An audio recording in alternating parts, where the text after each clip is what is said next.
4, 3, 2, engine start, 1, 0, and liftoff of the Delta II rocket with Kepler on a search for planets in some way like our own. Hi, my name is Natalie Battaglia, and I'm an astronomer at NASA Ames Research Center in Mountain View, California.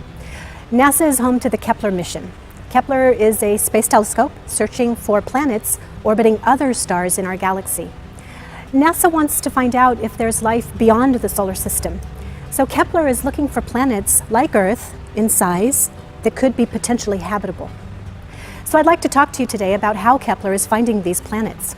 Finding planets is difficult because planets are so tiny and so far away. If you could imagine that my body is a star, a planet like Earth would be smaller than a pea, smaller, about the size of a rice grain. And they're very far away, millions of miles away. So we don't just take telescopes and point them out into the galaxy and take pictures until we find one. We have to use our imagination to think about ways of inferring the existence of these planets. And we do that by observing the stars themselves. Kepler doesn't actually see stars. Stars are too far away, they're too distant. All we see is the light that comes from the star. Kepler measures the brightnesses of stars very accurately, and it hopes that some planets will sweep right in front of the star, transiting across the face of that star, just like you saw with Mercury right there crossing the disk of our sun. Kepler doesn't see the planet itself, but it will perceive the presence of the planet because it will see a change in the amount of light that it collects from the star. When Mercury passed in front of the disk of our sun, Mercury casts a shadow out into space. And if there's a telescope there, that shadow will sweep across the face of the telescope, and the telescope will perceive that as a momentary dimming of light. And that's how we infer the existence of these planets. We look for these tiny dimmings of light that occur when the planets in their orbit around the star pass right between the disk of the star and our telescope, casting a shadow out into space and sweeping it across the face of our telescope.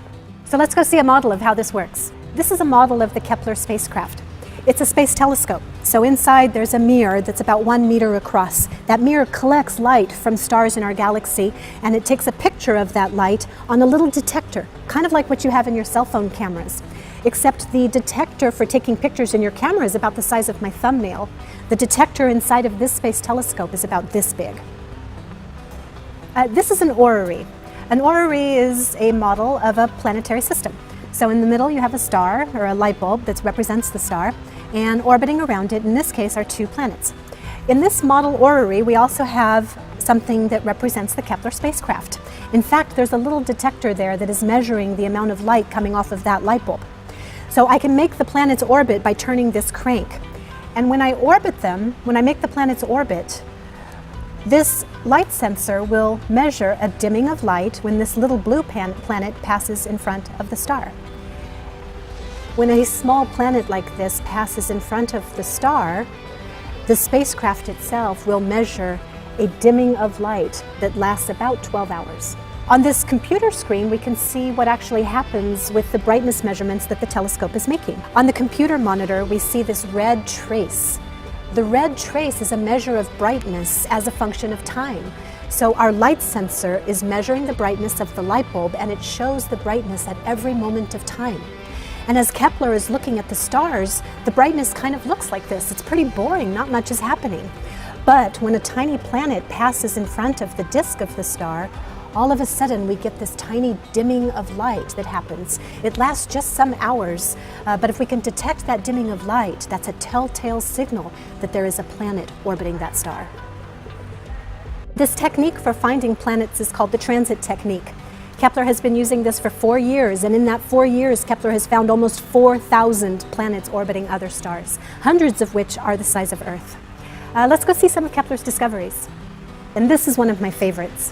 What you see here is kind of what we imagine that this particular planet Kepler discovered might look like. Its name is Kepler-10b. Kepler-10 is the name of the star that it orbits, and it's a star very much like our own sun, except it's 560 light years away. Kepler-10b is actually kind of the same size as Earth. It's only 40% larger. So why does it look so different? It has this glowing side on the right. The reason it looks so different is because it has a very different orbit. Kepler-10b orbits very close to its star. Instead of taking 365 days to go around once, it only takes 20 hours. So this luminous side that you see, the temperatures there are high enough to melt iron. So any kind of rock that is on the surface of this rocky planet is going to be melted. It's going to be lava. So this planet has an entire hemisphere that's larger than the Pacific Ocean. And it is an ocean of sorts, but it's an ocean not of water.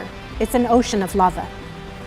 Kepler-10b is about 40% larger than the Earth, but it's about 4 times the mass of the Earth.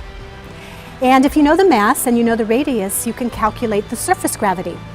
So now with your knowledge of how to calculate the mass of a planet, you could apply that knowledge to other planets orbiting other stars, and you could calculate what the surface gravity would be on this planet and know how much you would weigh if you were to stand on it with your lava boots.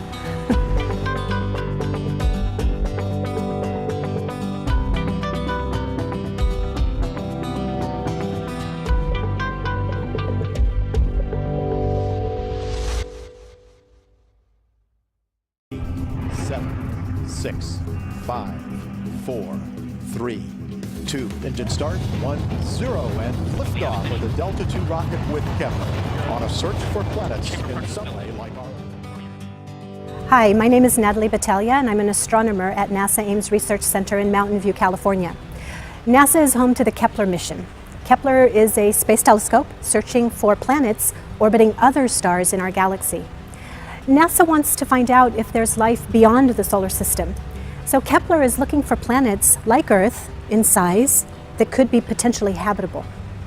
So I'd like to talk to you today about how Kepler is finding these planets. Finding planets is difficult because planets are so tiny and so far away.